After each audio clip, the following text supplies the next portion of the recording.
Hi అండి, నమస్తే. Welcome back to my channel Sowji Dakshu blogs. ఇక్కడ చూసారు కదండి, స్కూల్ పిల్లల యూనిఫామ్ నిక్కర్స్ ఉంటాయి కదా. ఈ నిక్కర్స్ మన వాషింగ్ మిషన్లో వేయటం వల్ల ఒక్కొక్కసారి జిప్స్ ఫెయిల్ అవుతూ ఉంటాయి.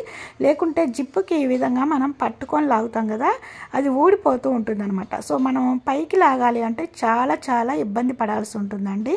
చూసారు కదా, నాకు రావట్లేదు అసలు పైకి లాగటానికి. ఇంకా చిన్నపిల్లలు అయితే పైకి లాక్కోవాలంటే చాలా ఇబ్బంది పడిపోతూ ఉంటారు కదండి. అందుకోసము దానికి గ్రిప్ లాగా ఉండటం కోసం ఈ విధంగా ఇంట్లో ఉండే చిన్న పూసలు ఉంటాయి కదండి, హ్యాంగింగ్స్. అంటే ఇప్పుడు బ్లౌజ్ హ్యాంగింగ్స్కి బ్యాక్ నెక్కి పెట్టుకుంటాం కదా, సో అట్లాంటిది ఏదైనా ఉన్నట్లయితే గంటలాగా తీసుకోండి. నేను ఇక్కడ ఒక చిన్న పూస తీసుకొని థ్రెడ్ తీసుకున్నానండి. ఒక 4 మడతల మీద తీసుకొని ఇలా ముడి అయితే వేసేసుకొని ఒక పూస కుచ్చేసి ఆ తర్వాత ఇది కుచ్చేసానండి. గంటలాగా ఉంది కదా. సో ఇప్పుడు ఈ జిప్కి పట్టుకునేది ఉంటుంది కదా, దానికి హోల్ ఉంటే ఆ హోల్లో నుంచి తీసేసి ఈ విధంగా ముడి అయితే వేసేసుకున్నానండి.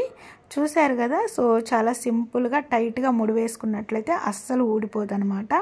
సో ఇప్పుడైతే మనము కిందకి పైకి లాగి చూద్దామండి.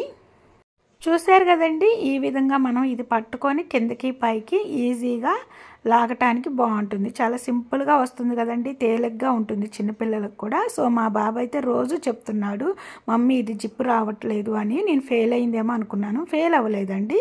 సో ఇట్లా అవుతూ ఉంటుంది అప్పుడప్పుడు. సో మన ఇంట్లో ఉన్న వాటితోనే దీన్ని ఈజీగా మనం ఇలా పెట్టేసుకోవచ్చు. మీకు నచ్చినట్లయితే ఈ టిప్పు మీరు లైక్ చేయండి. నెక్స్ట్ టిప్ అండి, ఇక్కడ చూశారు కదా, ఇదైతే గోధుమ పిండి అనమాట. ఈ గోధుమ పిండి నిండుగా ఉందండి. సో దీన్ని కట్ చేసేసుకొని మనకి ఎంత కావాలో అంతవరకు ఒక గిన్నెలో వేసేసుకొని మళ్ళీ ఇది ఒక డబ్బాలో వేసేసుకుంటాం కదా. సో డబ్బాలో వేసుకుంటే ఎక్కువ రోజులు నిల్వ ఉండాలి అంటే తొందరగా పురుగు పడుతుంది కాబట్టి అలా మనం డబ్బాలో పెట్టుకోవాలనుకున్నా కూడా ఇది ఈ విధంగా గాలి పోకకుండా టైట్గా ఇలా ఫోల్డింగ్ చేసేసుకొని పిన్ వేసేసుకోవచ్చు. లేకుంటే బట్టలకు పెట్టుకునే క్లిప్స్ ఉంటాయి, అదైనా పెట్టుకోవచ్చు అండి. లేకుంటే ఈ విధంగా మొత్తం కూడా దగ్గరకు అనేసి దీనికి ఒక రబ్బర్ బ్యాండ్ అయితే వేసేసుకోండి. సో మనీకి వేసే రబ్బర్ బ్యాండ్, హెయిర్ బ్యాండ్ ఏదైనా సరే వేసేసుకోండి ఈ విధంగా. సో ఇప్పుడైతే డైరెక్ట్గా ఈ ప్యాకెట్ ఇలా డబ్బాలో పెట్టేసుకున్నట్లయితే మీకు పురుగు పట్టుకోకుండా ఎన్ని రోజులైనా నిల్వ ఉంటుంది. ఇలా పిండి ప్యాకెట్ డైరెక్ట్గా పెట్టడం వల్ల కూడా ఇంకొక బెనిఫిట్ అయితే ఉందండి. సో పిండి డైరెక్ట్గా పోసామనుకోండి, డబ్బాలు మనం వాటర్తో కడుక్కోవాలండి. సో ప్యాకెట్ ఇలా పెట్టడం వల్ల జస్ట్ మనము ఒక పొడి క్లాత్తో తుడిచేసుకుంటే సరిపోతుంది అనమాట. సో ఈ విధంగా నేనైతే చపాతీలు చేసి పెట్టానండి పక్కనైతే. సో ఈ చపాతీ కర్రని మనము నీట్గా మళ్ళీ కడిగేసుకొని బయట పెట్టినా కూడా దానికి పురుగులు, బల్లులు, చీమలు ఇలాంటివన్నీ ఉంటాయి కాబట్టి సో ఇది మనము ఇలా ఒక కవర్ ఉంటుంది కదా, ఇది ఆల్రెడీ నేను ఎప్పుడు పెడుతూనే ఉంటానండి. సో ఇంతకుముందు కూడా మీకు చాలాసార్లు చెప్పాను. ఈ కవర్ లోపల అనమాట అటు ఇటు కట్ చేశాను, లోపలికి పెట్టేసుకొని ఇది మొత్తం కూడా ఇలా చుట్టేసేసుకోవాలండి. పైన అయితే ఒక 2 రబ్బర్ బ్యాండ్స్ వేసేసుకోండి. పైన ఎలాంటి చీమలు పట్టుకోకుండా, బల్లులు, బొద్దింకలు, ఏదైనా నుసి పురుగులు ఇలాంటివి వాళ్ళకోకుండా ఎప్పటికప్పుడు నీట్గా ఉంటుంది. మనం కడక్కపోయినా కూడా లోపల చాలా నీట్గా కనిపిస్తూ ఉంటుంది. ఎప్పుడు తీసినా మనం అప్పుడు వాడేసుకోవచ్చు అనమాట. నెక్స్ట్ టిప్ అండి, ఇక్కడ చూశారు కదా, ఇది ఆనియన్ అండి. ఆనియన్ని ఎక్కువగా మనం బ్రేక్ఫాస్ట్ కర్రీస్లోకి యూజ్ చేస్తూ ఉంటాం. ఈ ఆనియన్ కట్ చేసేటప్పుడు పైన ఇక్కడ వేరులాగా ఉంది కదా, అక్కడ కొంచెం లోపలికి ఎక్కువగానే కట్ చేస్తామండి. ఎందుకంటే అక్కడ గట్టిగా ఉంటుంది కాబట్టి తినం కాబట్టి. సో ఇక్కడ చూసారు కదా, ఈ విధంగా కట్ చేస్తాం కదా. సో అయితే దీన్ని పడేస్తూ ఉంటారు చాలామంది. పడేయాల్సిన అవసరం లేకుండా దీన్ని ఏ విధంగా యూజ్ చేసుకోవచ్చు అంటే, ఇంట్లో ఇలా స్విచ్ బోర్డ్స్ ఉంటాయి కదా, మనం వేసి తీయటం వల్ల బ్లాక్ అయిపోతూ ఉంటాయి. ఈ బోర్డ్స్ కూడా డస్టింగ్ పట్టిపోయి అంత నీట్గా అయితే ఉండవు కాబట్టి సింపుల్గా మనం ఇక్కడ ఈ ఆనియన్ని కట్ చేసాం కదా, దాంతో మనం పొట్టుతో కూడా కొంచెం తడిగా ఉంటుంది కదండి ఆనియన్, దాంతో ఈ విధంగా స్విచ్ బోర్డ్స్, ఈ కరెంటు బోర్డు మొత్తం కూడా ఇలా పైన అంతా కూడా ఇలా బాగా రుద్దేసేయాలండి. రుద్దేస్తే పైన మనము స్విచ్ బోర్డ్స్ పట్టుకొని వేస్తూ ఉంటాం కదా, మన చేతికున్న డస్ట్ జిడ్డు అంతా కూడా ఇక్కడ అంటుకుపోతుంది అనమాట. అయితే ఇలా రుద్దేటప్పుడు మీరు కరెంటు ఆఫ్ చేయండి, మెయిన్ ఆఫ్ చేసేసి రుద్దేసేయండి.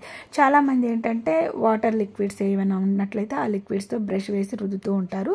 అలా రుద్దటం వల్ల కూడా ఏంటంటే బ్రష్కి సన్నగా ఉంటాయి కదండి, అవన్నీ ఇలా మేకుల్లో లోపలికి వెళ్ళిపోయి ఒక్కొక్కసారి ఎర్త్ వచ్చే ఛాన్స్ ఉంటుందన్నమాట.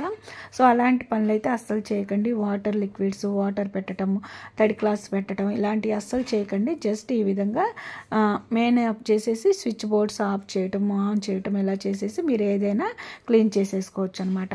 ఆ తర్వాత మీరు ఒక పొడి క్లాత్ తీసేసుకొని మొత్తం కూడా తుడిచేసుకోండి నీట్గా. చక్కగా మీకు ఇంతకుముందు ఉన్న వాటికంటే ఇప్పుడు చాలా డిఫరెంట్ అయితే తెలుస్తుందండి. సో ఇక్కడైతే నేను రుద్దాను కదా, దీనికి ఎంత డస్ట్ అంటే మురికి ఉంటుంది కదా, ఆ మురికి చూసారు కదా ఎంత వచ్చేసిందో. సో ఇప్పుడైతే స్విచ్ బోర్డ్స్కి తడిగా ఉంటుంది కాబట్టి ఈ తడి మీదే మనము ఈ విధంగా ఒక కాటన్ క్లాత్ తీసుకొని తుడిచేసేయండి. ఒకవేళ మీకు పోవట్లేదు అనుకుంటే ఈ కాటన్ క్లాత్ కొంచెం తడిపి గట్టిగా పిండి పైన తుడిచేసేయండి. మరి లోపలికి ఏళ్ళు పెట్టేసి రుద్దేసేయటం, తుడిచేసేయటం ఇట్లా చేయకండి. కరెంటు చాలా ప్రమాదం అండి. సో కేర్ఫుల్గా వర్క్ చేసేసుకోండి. నెక్స్ట్ టిప్ అండి, చూడండి ఇక్కడ మిషన్ కుట్టే వాళ్ళకి ఎవరికైనా సరే ఇలా టేప్ ఉంటుంది. ఒకవేళ మిషన్ కుట్టకపోయినా సరే చాలామంది ఇళ్ళల్లో ఏదైనా మెజర్మెంట్ తీసుకోవాలి అంటే టేప్ అయితే కొని పెట్టుకుంటున్నారు కదా, ఆ టేప్ అక్కడ ఇక్కడ పడేస్తే పోతుంది. కాబట్టి చక్కగా ఈ విధంగా ఫోల్డింగ్ చేసేసి ఇలా పెద్ద పిన్ ఉంటుంది కదా, ఈ పిన్నుని ఈ విధంగా సెంటర్లో పెట్టేసేసి ఇలా మడిచేసేయండి. అంటే పిన్ పెట్టేసేయండి. సేఫ్టీ పిన్ మనం ఎలా పెట్టుకుంటామో అలా పెట్టేసుకోండి. ఇక్కడ ఇలా పెట్టడం వల్ల అస్సలు ఊడిపోదండి, చాలా స్టాండర్డ్గా ఉంటుంది. ఈ విధంగా మనం ఎక్కడైనా బాక్స్లో వేసినా లేకుంటే విడిగా మనం డ్రెస్సింగ్ టేబుల్ కబోర్డ్లో పెట్టినా కూడా చిల్లా కల్లం కాకుండా మనకి ఎప్పుడు కావాలంటే అప్పుడు తీసుకోవడానికి ఈజీగా ఉంటుంది, దొరుకుతుంది అన్నమాట. ఈ టిప్ మీకు నచ్చినట్లయితే లైక్ చేయండి. నెక్స్ట్ టిప్ అండి, ఇక్కడ చూసారు కదా, మనమైతే ఆయిల్ ప్యాకెట్స్ తీసుకొచ్చుకున్నప్పుడు ఆయిల్ ప్యాకెట్ కట్ చేసి ఇలా డబ్బాలో కానీ క్యాన్లో కానీ వేసుకుంటూ ఉంటాం. సో ఈ డబ్బాలో వేసుకున్నప్పుడు మొత్తం ఆయిల్ ఇందులోనే వడిచేసేయాలి, ఈ ప్యాకెట్లో ఒక డ్రాప్ కూడా ఉండకూడదు అనేది ఎవరికైనా ఉంటుంది కదండి. సో ఇలా ఉంచినప్పుడు ఒక్కొక్కసారి జారి ముందుకు పడిపోతూ ఉంటుంది. సో అలా కాకుండా ఇలానే పెట్టినట్లే ఉండాలంటే ముందు ఈ ఆయిల్ ప్యాకెట్కి ఉన్న ముడతలన్నీ తీసేసుకోండి. ఇలా నీట్గా ఉంటే లోపల ఉన్న ఆయిల్ మొత్తం కూడా ఈజీగా ఈ ఒక్క డ్రాప్ కూడా లేకోకుండా ఈ డబ్బాలోకి వచ్చేస్తుంది. ఇలా పెడుతున్నప్పుడు చూసారు కదండి, జారి ముందు కొరిగేస్తుంది. సో అలా జారుకోకుండా ఉండాలంటే బట్టలకు పెట్టే క్లిప్స్ ఉంటాయి కదండి, ఆ క్లిప్స్ ఈ డబ్బాకి ఈ ప్యాకెట్కి వచ్చేటట్టుగా ఈ విధంగా అయితే వేసేసుకోండి. సో ఇలా వేసుకోవటం వల్ల ఏంటంటే ప్యాకెట్ అలాగే ఉంటుంది, ఈ డబ్బా దగ్గర మనం లేకపోయినా ముందుకు జారి కింద అస్సలు పడిపోదు అనమాట. చూసారు కదా, సో అస్సలు జారట్లేదనమాట. సో ఈ విధంగా ఉన్నట్లయితే లోపల ఉన్న ఆయిల్ డ్రాప్స్ అన్నీ కూడా ఈ డబ్బాలో పడిపోతుంటాయి. చూసారు కదండి, సో ఒక్క డ్రాప్ కూడా ఉండదండి. జస్ట్ ఒక 15 మినిట్స్ కానీ హాఫ్ అన్ అవర్ కానీ మీ ఇష్టం, ఇలా ఉంచేసేయండి. చూసారు కదండి, ఒక క్లిప్ ఉంటే చాలండి, ఆయిల్ అస్సలు కింద పడిపోకుండా డబ్బాలో వేసుకోవచ్చు అనమాట. సో డబ్బాలు కూడా కడిగే పని అయితే ఉండదు. సో ఈరోజు టిప్స్ అయితే ఇవ్వండి. మీకు నచ్చినట్లయితే లైక్ చేసి ఫ్రెండ్స్ అండ్ ఫ్యామిలీ మెంబర్స్కి షేర్ చేయండి. ఫస్ట్ టైం మన ఛానల్ ఎవరైనా కొత్త వాళ్ళు విజిట్ చేస్తున్నట్లయితే సబ్స్క్రైబ్ చేసుకొని పక్కనే ఉన్న బెల్ ఐకాన్లో ఆల్ బటన్ యాక్టివేట్ చేసుకోండి. Thanks for watching.